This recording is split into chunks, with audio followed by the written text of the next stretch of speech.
Hey everybody, welcome to Should I Love with Jason Stuart and my guest, John LACY. Hey John. Hi Jason, how are you? I'm great. It's funny, we've been talking for the last 20 minutes about personal stuff, and now we're acting like we don't know each other. And we're just starting the show. It's so interesting doing this show with people that are friends. So the first thing I want to say, this I do not know at all. So just to tell the folks at home, we met because you came on another podcast that I had, Absolutely Jason Stewart, to promote when you were doing Cat on a Hot Tin Roof. Yep. And I don't really know how you started as an actor. I don't know anything about that. Okay, been on LACY. So that was 4 years ago already. Can you believe that? I can't believe that we've known each other 4 years ago. It was right before I did Birth of a Nation. I know that. That's correct. Came out here 31 years ago in July. So 1987, I moved out here from Minnesota. I actually spent 2 years in Hawaii before I came here. Minnesota? Yeah, grew up in Minneapolis. Oh, that's why you got that on you. I don't have that. I don't have that. The Midwest? Thing on. No, I can play it, but I don't have it on me. Yeah. It's a good thing. I have that. It works well out here. New York Jew thing. That's good too. That works well. I moved to Hawaii for a couple of years. It was while I was living in Hawaii that I decided I wanted to pursue acting. So. Did you work on Hawaii Five-0? I did not. I would have loved to. And have you been for the new one? No. Yeah. I guess I was up for it a couple times, but I haven't gotten it. Yeah. That'd be a good one to get on. Oh yeah, of course. It's a any network show where you can get those residuals. So, what was your first big thing? The thing that was it that really just sort of, I guess, the first big show I'm seeing here on your credits would be, I'm thinking Doogie Howser. Yeah, those were good. Those small the Miller Boyette shows were funny. Hogan Family and Family Matters and all those. But I think the early booking that kind of because you've always played cops all the time. And football players. Yeah, which is so weird. And I play hairdressers and fussy managers. So that's what I started off. Yeah, I don't get those. But now we're competing a little. So I've jumped to yours, and maybe you can play a hairdresser here or there, and I can play a detective here or there. I think you could play a detective. I buy it. I have. I played two recently. Yeah. So tell me what. So the first booking that really gave me a springboard was Dogfight, the River Phoenix Lily Taylor film. Oh my God, you were in Dogfight? I was in Dogfight. I played Fector, the knucklehead who brings the crossdresser to the dogfight and thinks that she's actually a woman when in actuality it's a man. So the joke is on me. But great movie, Nancy Savoca, River Phoenix Lily Taylor. Such a great director. I mean, she did that film with True Love. Yeah, that one. And she did that. She made Annabelle Soroka, I think. Chiara. She made her a star. Sure did. And then she also did Household Saints with Lily Taylor and Tracy Ullman. That's it. Yeah, good. I remember those things because I just love them. I thought, she was in that group of women directors, in the late 80s, early 90s that were really starting to come about. And really didn't get to work as much as she should have, I think. No, she had a bit of a feud with Warner Brothers about Dogfight and about the ending. And she really went to the mat for the ending the way it was scripted. And they really wanted to make it a more conventional love story. A little bit. And they ended up giving in to her because she was pretty aggressive. And I guess she had some kind of leverage. So they gave in to her. And then the penalty was they just didn't promote the film. I loved it. Anyone who's ever seen Dogfight they made a play out of it, didn't they? Yeah, musical.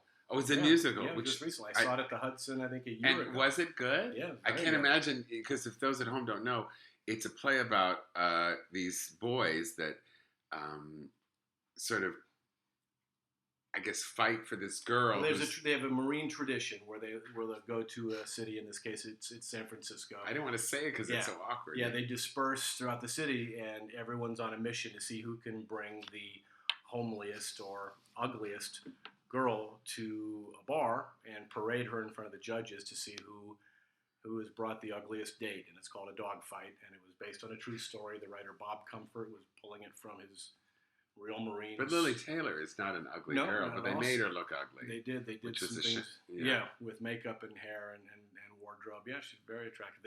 They wanted her to gain weight initially, and then that wasn't working for her. So they did it all with makeup and clothes and hair. Yeah. But, she's great. She's dynamite in that film. And River Phoenix was, What was he like? Do you remember anything? Oh yeah, man, great stories. I was in Seattle for 10 days working on that film. River was great, very generous, very thoughtful, as you would probably imagine, innocent. Really? A very innocent. Yeah, this is before My Own Private Idaho, which is the one that took him down a different alleyway. Was this before Moving on Empty? Running on Empty was Running on Empty. That was before. Running on Empty was 1988. Okay. Dogfight was 1990. Was when we. So it was after.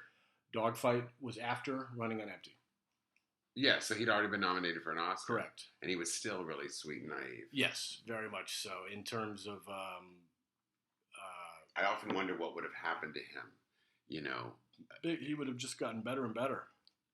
I think he would have gone through a period of going out a little.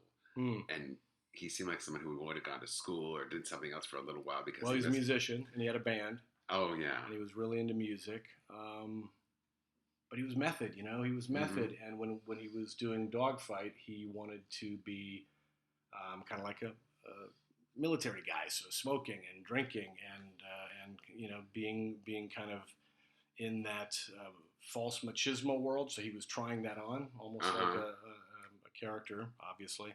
And then if you take that same approach to My Own Private Idaho, that's where he got into trouble because they were doing drugs and it was, Well, there's all sorts of stories. There's all sorts of stories about that. Yeah. Well, what was real, what wasn't, And what people don't really get, and it's something that's interesting about our profession. It's like tonight I have a rehearsal for the movie that I'm doing next week. And I'm meeting all the cast members. So in my mind, even though I'm doing this interview with you, there's a part of me that's going into this place. Yeah. So I can be, I don't know about you, I almost feel like it happens to me. Yeah. I'm like in and out of this guy since I've gotten the parts. And I worked on it this morning with my coach. And do you do that yourself? Do you Absolutely. And do you feel like you're sort of in it? Yep.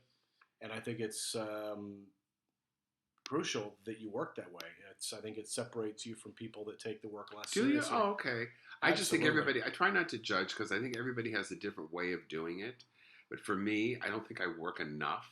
Mm-hmm. If I was on a series and I was working like all the time, and even though you're probably thinking don't work enough, I'm crazy. Mm-hmm. But I'm always working on something, but I think it takes a while. There's like you just did 2 plays in a row. I saw you in the Alamo,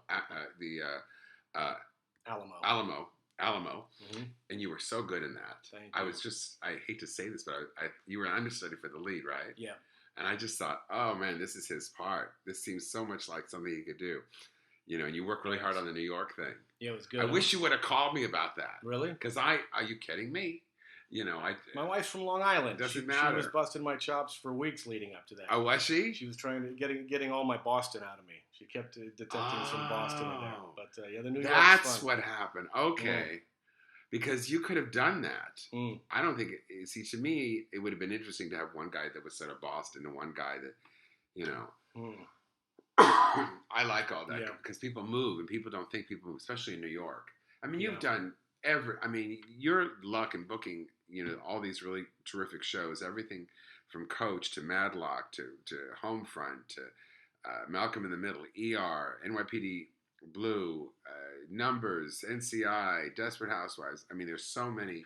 What do you think your trick is? What do you think? Do you have a thing in your mind that gets you, Yeah, that's a tricky question. Because I can tell you what mine is. The thing that works for me. I know, it doesn't always work always. Nothing is 100% because sometimes, I won't even say this, but I've talked to you occasionally, and you'll get really mad that something doesn't come up if you don't get it. You're like, there's a time and I thought, oh, I love that because when I was in your class, you were so zen. And I love seeing that you're just like everyone else.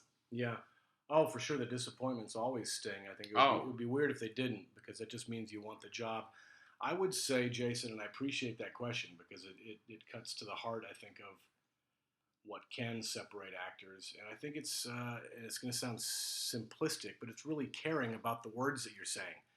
And what I mean by that is I come from writers. So I come from a family of writers. I'm a writer myself. I value the writing. So when I'm auditioning for something, they're not just words on a page. I do my best to really get invested in the exposition, if it's a cop or a detective, whatever the circumstances are, or whatever I'm exploring, whoever the dead body is that becomes a real person. And in my audition, I do everything I can to convey as much compassion and really give a shit in earnest about what it is I'm saying. And I think writers can detect that, and I think they respond to that.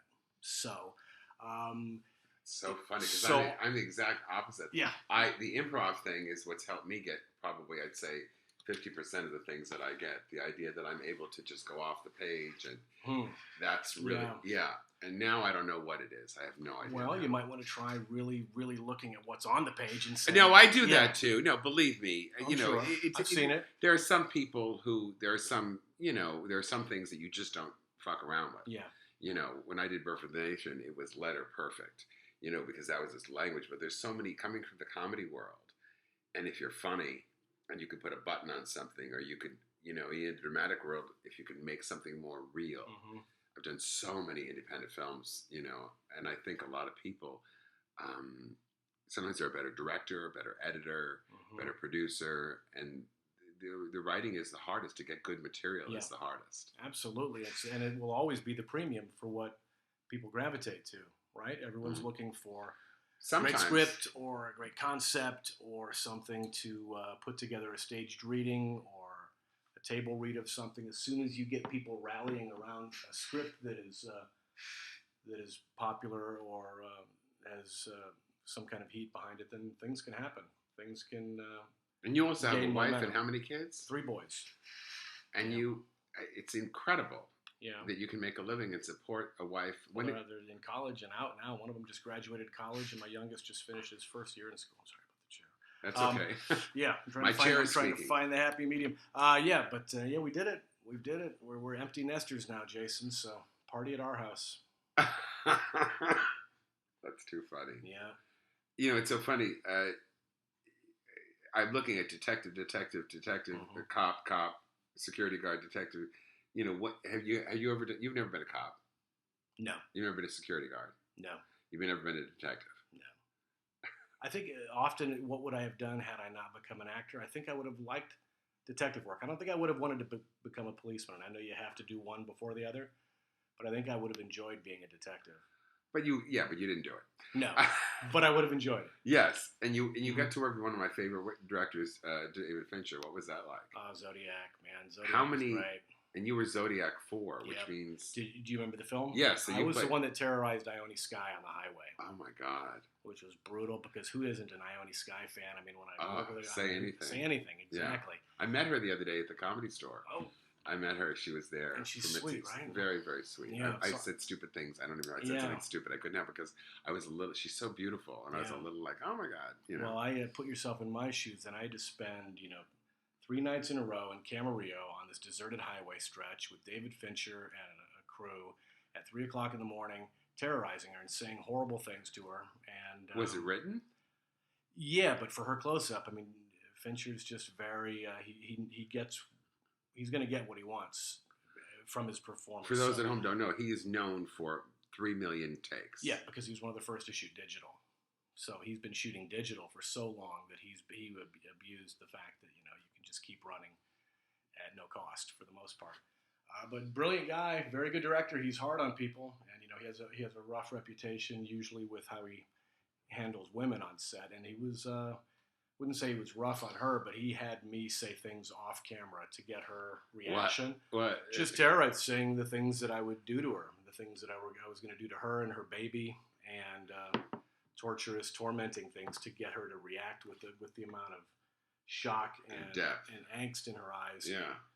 Because if you remember the moment in the film when she goes from realizing she's in the car with someone that's a little unbalanced to suddenly he's out and out threatening her, and the camera pushes in and you see the look of horror in her eyes when he says, I'm going to, kill you and throw your baby out the window. And she just has this moment of, again? And he has like 300 takes in his editing process. Oh my God, him and Clint Eastwood together. Clint takes 2. Yeah, exactly. Moving on. So it was great. I'm a big Fincher fan. I'm a big Fincher fan. Well, you'll work with him then. I would hope. It's just a matter of time. I'm a firm believer. You put it out there, he'll find you. Or you just find him. I'm a big believer in going after the people you really want to work with. I mean, I love just. I'm going back and forth in your career on Malcolm in the Middle. You know, Todd Hyland is the creator. That you probably don't know who Todd created. He's the husband of a dear friend of mine, Scott Jealous Loring, and I love him. And that show was so iconic. Big time. Now, when you were on Desperate Housewives, was that the first season? Yep, that was recurring. So that was when it was really exciting because it was so. It was just such a different place. It was groundbreaking. Do you know what street you were on? Do you know that street? You were on the Filmway Street. You know, where all the houses would be from all the TV shows that we grew up as a kid. Yeah. And they would just redo the house. Oh, yeah, and you walk around there now, and it's classic because it is so, I mean, it's but you could sort of tell there was, I do, Ginny House and the Bewitched House and Marcus Welby. No, that's Universal. And I remember the first time I went on a lot and I saw those houses and I went, oh, my God. Yeah. And now when you go to audition at I think it's Burbank, they have a street there, but one of the casting offices is in one of the houses. Which is just so bizarre to me. Yeah, it's that's being on the back lots is just great, man. You get all of that nostalgia comes rushing back. But I'll never forget the first day shooting Desperate Housewives and looking across the street and going, "Oh, we're working with some small children today." I didn't realize there were kids in my scene. And then I walked across the street. It was Eva Longoria. She looked like an 11-year-old girl. She's the smallest. Oh, tiny, and she was wearing Uggs and a long jacket. So she just looked like a toddler. And I thought, this is how I'm going to go introduce myself to the kids that we're working with today. And then I got closer, and it's this ingenue. And I said, oh, shit, I better watch what I say. But she's adorable. But, man, she's diminutive. Oh, she's very tiny, very small. Tiny. Yeah. She used to be in one of the sketch comedy groups at the Comedy Store in the day. Yeah. I mean, so you got to, when you worked on Criminal Minds, who did you work, who was the guy? Was it Mandy Patinkin? No, Tom Gibson. Oh, okay. Because I love Mandy Patinkin. I want a Mandy Patinkin story. I mean, you worked on Weeds. Did you get to work with Jenji Cohen? No. Who's the creator? No. You worked with Mary Louise? I did. What was that experience? Interesting. Yeah. Because she has this way. She has her own tone that goes through everything. Yeah, she's not real outgoing in terms of... No, it doesn't mean anything. People will say that all the time when you're working. How were they really nice? And people forget, when you're working with somebody, they're actually doing a job. Yeah. And everybody's different. Yeah. And it depends on what's going on in that scene and going on in their life. And people forget, maybe you're there for 1 or 2 days. Yeah, but also what their stake in the show is, I have found that the stars that are also producers, right? And they have, their name is not just above the title, but it's across the board. They treat you like you're having, dinner at their house. For instance, like Hugh Laurie. I don't know if you ever worked on House. I did House. He was. Yeah. I did the second episode that Bryan Singer directed on House, and he could not have been nicer. At the table read, probably came right up to you and said, "Welcome." I had only one scene. I was a guy who was who has a hypochondriac and thought he was sick and he wasn't, and he could have been. Yeah. Great guy. Tony Shalhoub, did you ever work on Monk? No, but I know his wife, Brooke Adams. So I met them, and I think I met them together. And I used to come by. I did something where I marched for the homeless a million years ago when I started my activism, and that's where I met her. I think it was before she was, I don't know if she was married to him. I think she was married to him, they've been married a long time. He just won the Tony. For Miss Maisel? Oh, of course. I wasn't watching. Yeah, he won the Tony for the musical that's about the Jews and the Arabs, and it's supposed to be an incredible musical, which I just still can't understand.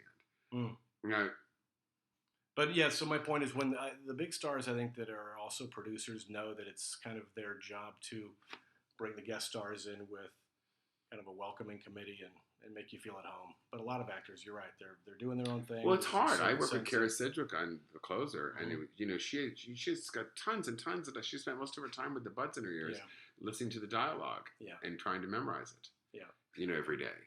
Yeah, she can't worry about you. But she was in a scene. She was incredible. And then I met her again at an Emmy party, and she came over to me and she told me she was so kind and said, "Hey, when you did your scene," she said something that always stayed with me. She said, "You did it differently every time, but you still kept it in the ballpark." Oh, that's great. And I thought, wow, and you realize that some days you're just we're doing a job, and sometimes it just lingers on you. Yeah. And you're afraid to get out of it because you don't want to go back in it. Have you done, like when you did your play, did you keep your, when you did the Alamo, did you keep your New York accent all the time? For the most part. Yeah, because you didn't want to slip in and out of it. Didn't want to at home, and at the theater, I took on a different persona. Yeah, it's very. I talk to my actors all the time about finding a balance between your. Because you're an acting coach also. Yep, and I teach them the Meisner technique, which I don't want to bore your listeners, but it's it's its own set of principles and kind of guideposts that becomes your craft. And method has crossover. There are things about it that are similar, but method acting, as everyone knows, is when you stay in character.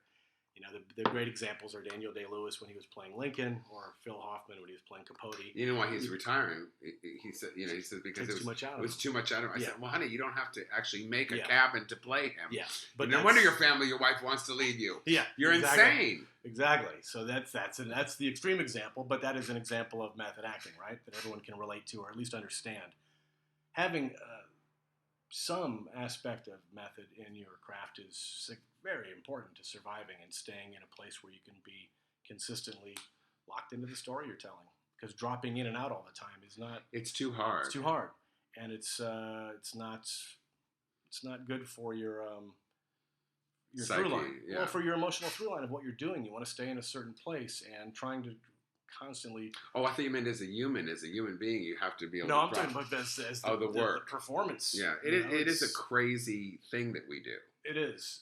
It is, and it's not just knowing your lines and not bumping into the furniture. There's more to it than that. You do really want to stay in a place of.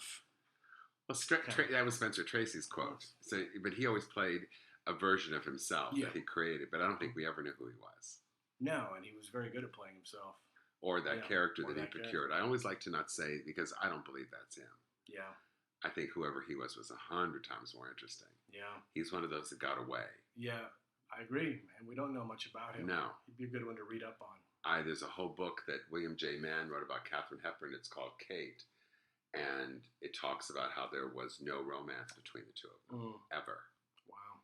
That he was a father figure to her. Platonic. Yeah, and the reason they made this whole thing because she, in the book, I'm not saying that she was, but in the book they say she was a lesbian, and she was her whole life, and she had this very well-known affair when her career went really down in the 40s, and went on to Europe with this debutante, and then she was with her assistant or who lived with her from the 60s on.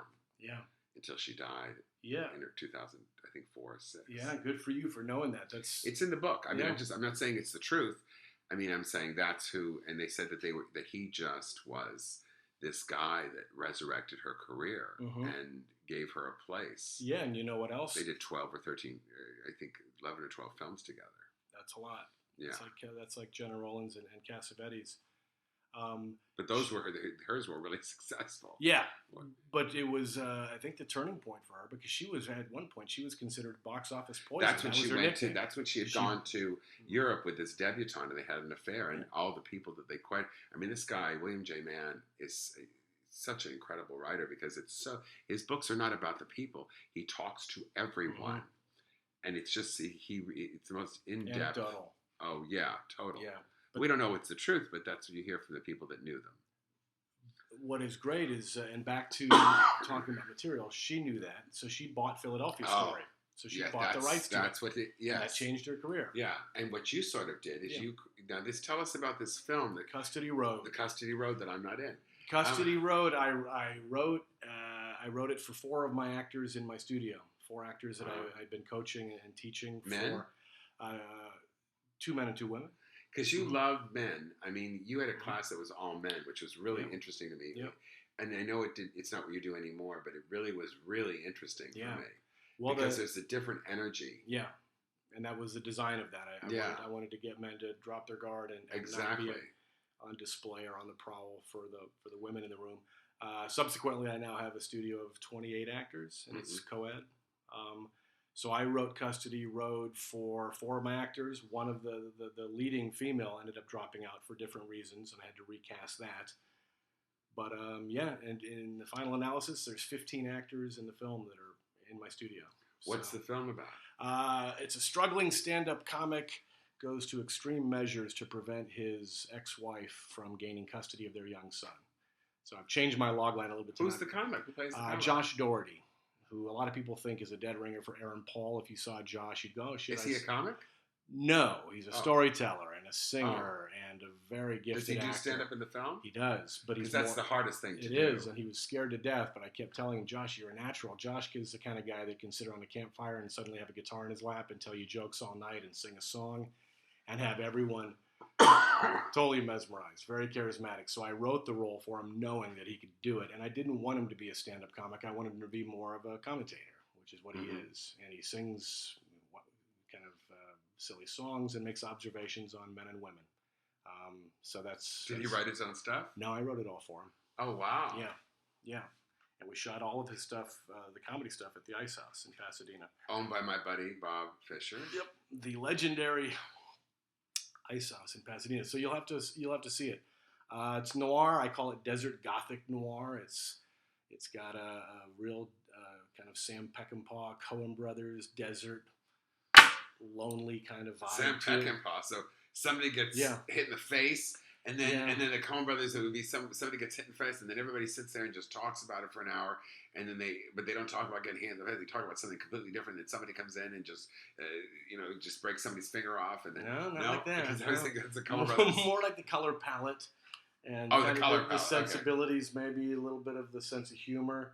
Peckinpah made some very, very sentimental and sweet films. Really? I was thinking the Ballad of Cable. People think of the Wild Bunch. Yeah. Bring Me the Head of Alfredo Garcia. But exactly. Yeah, the Ballad of Cable Hogue with Jason Robards is his favorite film of his. That and probably Ride the High Country, and those are both very sentimental, very sweet, thoughtful films. But he was known as a real man's director. Big time. And mostly because of the Wild Bunch. Uh-huh. Yeah, that kind of defined him. Oh, yeah. Yeah, he was kind of Tarantino before Tarantino, but a much better storyteller and with a much bigger heart. Yeah, Ballad of Cable Hogue, you would love. I gotta see that one. Yeah, you'd love it. Who was the star of that? Jason Robards and Stella Stevens. Oh, I love Stella Stevens. Nominated for an Oscar for it. She was? Yeah. No. Yeah. No. Yeah, they thought she got robbed. Thought she should have taken home the trophy. I love. So you're going down my street now. I love Stella Stevens in the Poseidon Adventure. Oh, there you go. Because she reminded me so much of my mom. This was before that. No, she was not nominated for an Oscar. She was nominated. No, it must have been something. Say One for Me. That's the only thing. Golden Globe. No Oscar. Not nominated for Cable Hogue. No, maybe she was stolen. Maybe it wasn't that she lost the Oscar, so she wasn't even nominated. Yeah, something. There was some. All right, I stand corrected. IMDb, come to the rescue. Oh, please, it's everything. Yeah. So you got to work on that film Hitchcock, and you had a little role in that. Yeah. And who did you work with? I got to work with both of them, Hopkins and Helen Mirren. Oh my God! Screen time with both. I got to lock eyes with the one and only Helen Mirren. Yeah. And what was it like? Gorgeous, unforgettable. What is it about her that you think? I think she's confident. I think she understands what it really means to be sexy and intoxicating. It's all in the eyes, and she's got a very disarming presence. Because I don't think that's her whole career to me. She didn't become. And I hate to say this, and I love me some Helen Mirren. Mm-hmm. Do not get me wrong, but she's one of these people. If it weren't for her husband, I think she'd still be in theater and doing guest spots on television. But what did Taylor Hackford put her in? The film that she did with Brezhnev and Gregory Hines. White Nights? Yes, that's the film that was her first film that made her. And then there was that other film, The Beard, the real sexy film. Cook, the Thief, His Wife and Her Lover? Yes. That was Greenaway, though. Yeah. Greenaway? I got to look, but I think that was the films when I first started to know who she was. Yeah. And she played this Russian ballet again. I thought, oh my God. Yeah. And then I realized she wasn't even Russian. She's British. I forgot Taylor Hackford directed that. I love that movie. Yeah. My favorite scene, you're going to think is crazy, is when Geraldine Page as their agent. Mm-hmm. And then I love Taylor Hackford. They cast Geraldine Page as an agent, which was completely real, but never in the movies. And she goes to the door and she does that thing that she does with her hands. And she says, "What are you guys? Let him out of here!" This, because it wasn't just an age. Hey, let her out of here. Yeah, it was overly dramatic. Oh, it wasn't even overly dramatic because I never saw her as overly dramatic. I saw her as she was always so full. Yeah, I mean, one of the probably most exciting screen presence. I just saw Chaplin again recently with Robert Downey, and she plays his mom in that. And does she? I forgot that. Oh my God, she's so right there on the screen, man. She's so vulnerable. She's one of my favorite all-time actresses. You have good taste. Trip to Bountiful. Wow. When she sits there Yeah, and she that's sits on Horton Foote. and they redid it with Cicely Tyson on Lifetime, and I love Cicely Tyson, but it just wasn't. Yeah. Because when I think when Geraldine did it, she was 60, but when Cicely did it, she was close to 90. Wow. So it's just not. It's somebody. It's a different time. And then I think the other thing that I loved the most, which was Interiors, the Woody Allen film, where she plays the rich mother whose husband is divorcing her because she's fucking nuts. Yeah. And that scene in the house with Sam Waterston, I think it was, when Mary Beth Hurt, and she's an interior decorator, and he took a lamp from the bedroom and put it in the living room, and she says, "Well, we're not doing that here." She starts talking, walking down the hall with a lamp in someone else's house, and just moves it. Yeah. Instead of doing the colors, everything was supposed to. We were doing a whole theme in there. You can't use this lamp, but I'm working, and I needed a lamp because there's no fucking. And then the next scene they cut to where she goes crazy, and in the church, and I mean, oh god, I just want to be her when I grow up. Yeah, she was. That's so going to be hard to pull off. Yes. Yeah. But I mean, the kind of work that she did. Yeah. Well, that's right there in front of you, man. You're doing it. Yeah. Well, I hope so. Yeah. Yeah. You are. That's what my goal is, no matter what the size of the film. Yes, but then what do you say is it that made her significant? It was the inner depth. Yeah. It's what was inside. Yeah. Now, do you work on that a lot with the size of your performance on where you're working? For me personally, or what I teach? Let's talk about Versace. Ooh. Now, that was really you play the father of one of the boys that are killed. David Madsen, bless his heart, and 31-year-old architect in Minneapolis. I played Howard Madsen. It was just You're gonna make me cry. Yeah, it was just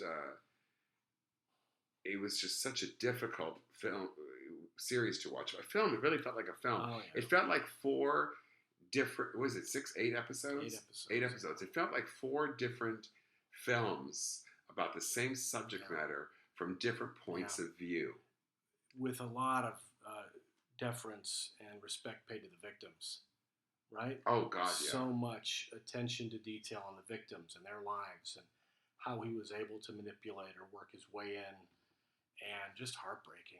Just how'd you get that part? Audition for it, and did anybody fight to get you the audition, or was Ryan Murphy's? He's a fan and likes what I do, and he's. Had you worked with him before? No, from Cat on a Hot Tin Roof. He came to see? No, but he heard about what happened. Yeah. Wow. Yeah. Because in this play, somebody screamed out, calling one of the actors on the stage a fag, and then you stood up. Wow. Wow. I know. How did you know that happened? I've subsequently found out later? Yeah. He's reached out to me. And Daniel Minahan, who directed me in those episodes. I don't know if you ever worked with Daniel Minahan. I've heard of him. Yeah, he's done a bunch of episodic. I was just watching Deadwood recently with my wife, and he directed a couple of really great episodes of Deadwood. Some of the best episodes of Game of Thrones season 1. Mm-hmm. He's just one of the best. What was TV it like directors. working with it? It didn't feel like TV, I bet you. No, it was great. Well, and TV is... Cody Fern, the young actor playing Your played son. my son. I didn't get to work with Darren Criss, who played Cunanan. No. But he was from the Ryan Murphy Glee. Oh, he's from the whole... Yeah. Once you're in, you're in. Yeah. Yeah, that's sort of wonderful about him. Yeah, and Shonda Rhimes, too. The same. But you know what it's like. People like to work with people that they're not just familiar with, but they know they have a shorthand and they get along. Well, it's looking like there's going to be a lot of Emmy nominations for that. Yeah, I hope so. Wasn't Penelope Cruz great? Oh, wow. And Ricky Edgar. Martin? Edgar Ramirez. Ramirez. Great. I loved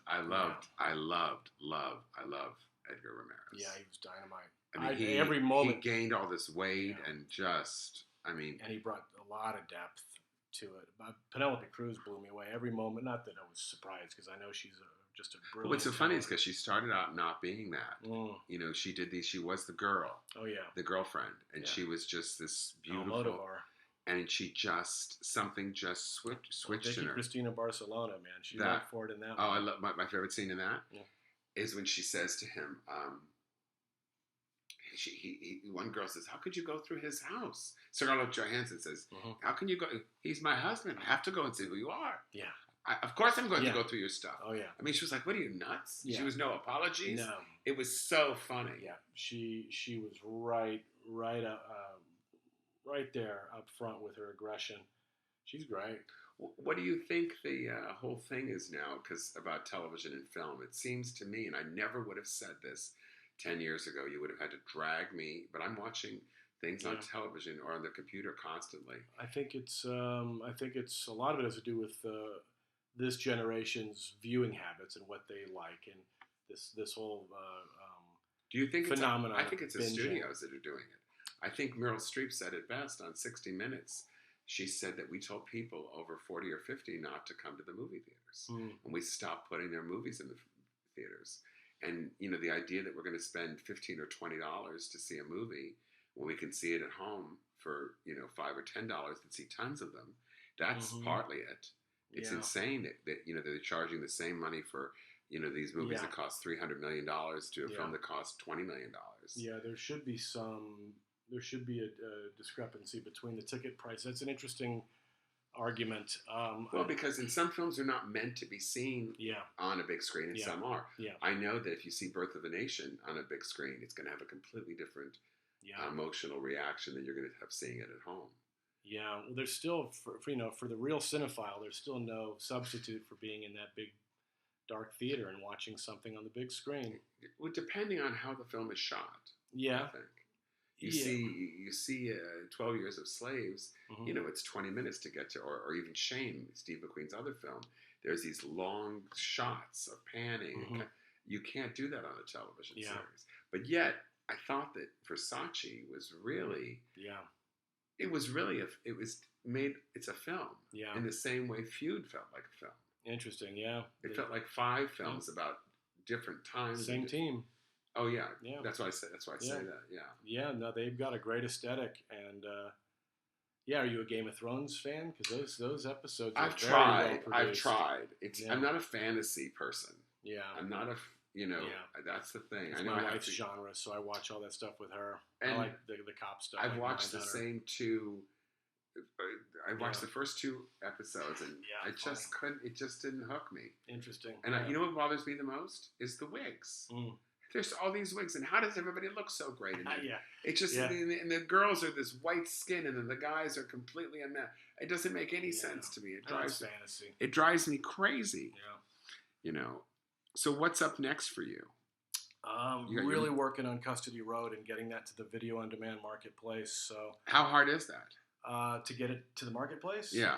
That part was really just a matter of finding a distribution company that believes in the picture and then going out and finding the best place for it. So we're doing film festivals. We just won Best Editing at the Auckland International Film Festival. Where's New Auckland? Zealand. New Zealand. Yeah. Wow. Yeah. So not only who edited it? A team of people. I mean, I was in there every step of the way. But the editor, the director. The editor that's credited on screen is Mike Mendez, who's dynamite. Albert Ruiz was my assembly editor that I used all the way through. It's all of those. It's all 3 of you, really. Yeah, and then my editor that came on late to cut the trailer and then do some finishing touches, Joe Homake, the 3 of them. And I hope you give them all credit. Of course. Yeah, because I think it is.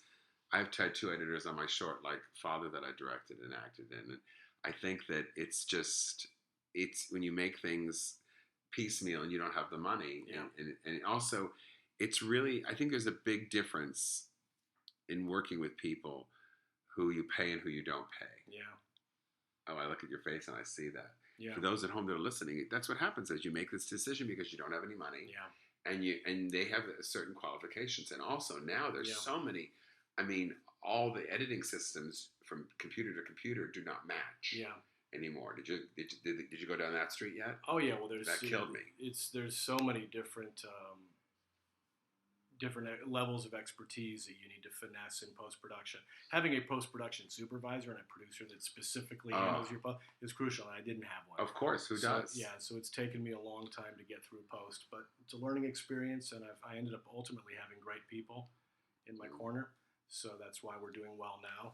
But yeah, thank you for just like sharing, on the show, I like to pull apart the pieces of everything and know that it's not that you don't think someone's talented or great at what they do. It's just that they don't have the capacity to do something that's so big sometimes and have all these, because there's a lot of moving pieces. Yeah. And to finish a film. Yeah. And what you want ultimately, because like you're right, what you say about those who you can pay and those who you can't. And that's always tough to navigate because you want to compensate people for Oh, their time. God, But yeah. ultimately, regardless of what anyone's making on a low-budget film, what you really want are people who give a shit, people who really care about your That's film. what I say. The film I'm starting, this film Hank, I'm starting it. Well, I'm really started it now because we're rehearsing today. But the director said, well, he's Chinese and he comes from another country and he says I know this is small. I said, look, I am as dedicated to this as I am to when I was working on Birth of a Nation. It's the same thing. I show up the same way every single time. Perfect. I'm the one that called the rehearsal. I'm the one that asked to meet with the guy that plays my partner. I'm the guy that, Love that. I do all, How happy is he to get that Thrilled. from you? Oh, yeah. Thrilled. That's a director's dream, is to have actors that are that engaged and that passionate. But I have had people who don't, when you do that, they go, oh, we don't need to do this. Yeah. You Yeah. know? So when you're offered a part in something, and this is something I've had of recent, had the really good luck of being offered a couple things, I'm always nervous because, oh my God, at first you're so excited. Yeah. And you think, I know nothing about this part. I know nothing about this director. Yeah. I didn't have meet the luxury him. of an audition to at least kind of give it a Get in the room with once-over. him. Do you ask to speak with the director? Yeah, I mean, it depends. Theater is always you're going to get that opportunity when you're offered. Well, theater's different because you'll get in. Yeah. So the TV roles that I've been offered, no, I didn't make any outreach. I usually was able to look at the people behind the decision making and figure out, who was the person in the room that raised their hand and said, "We want John LACY." Really? Yeah, I can usually tell by looking at it. It's usually a director you've worked with before, or a producer, or a casting director maybe that just went to bat for you. But no, that I won't make an outreach before I get to the set.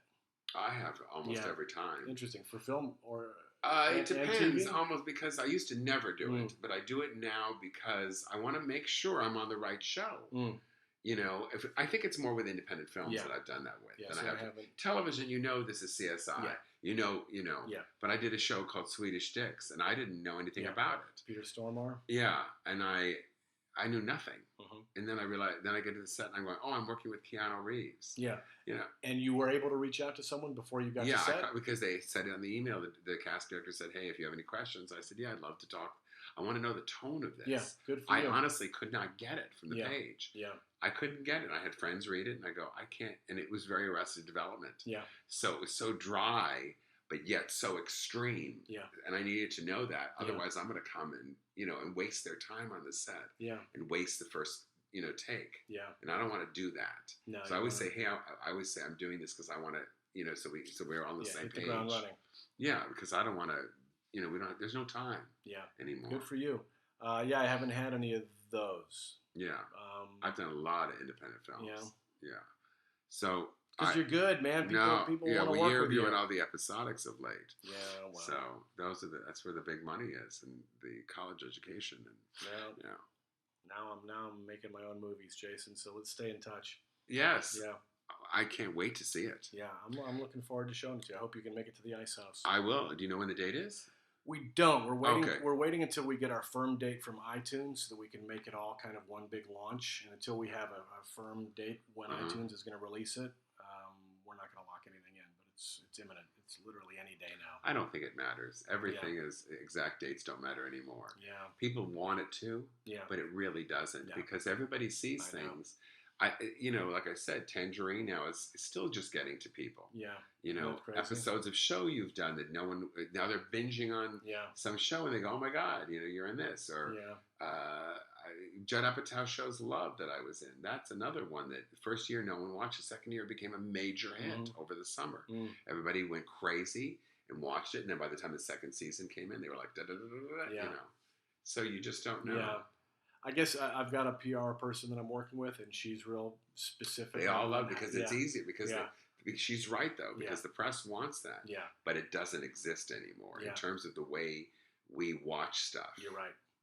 There isn't a week that goes by that I don't get an email about The Birth of a Nation or Tangerine or certain films that I was in. And isn't it funny, though, when serial shows come out and they don't drop them all at once like Netflix does? It seems almost like torture. It's like, wait what the fuck? Yeah, I have to wait a week to see the next one. A Handmaid's Tale is really upsetting me. Yeah, it's like the Stone Age. It's like, how dare they? I know.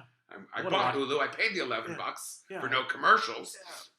but it is the binge phenomenon is legit. How many times have you been up in the middle of the night, you and your wife sitting there watching your show, like, we have to go to bed? Yeah, we've done it.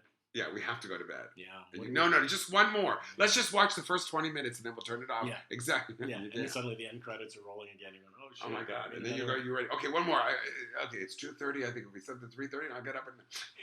How great is Ann Dowd in Handmaid's Tale? Oh, Ann Dowd is, well, you know where Ann Dowd came from.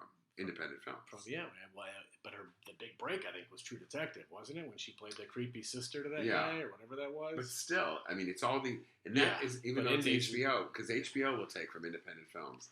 You know, network television still doesn't want to take from all that stuff. They still want what I call the hair and makeup people.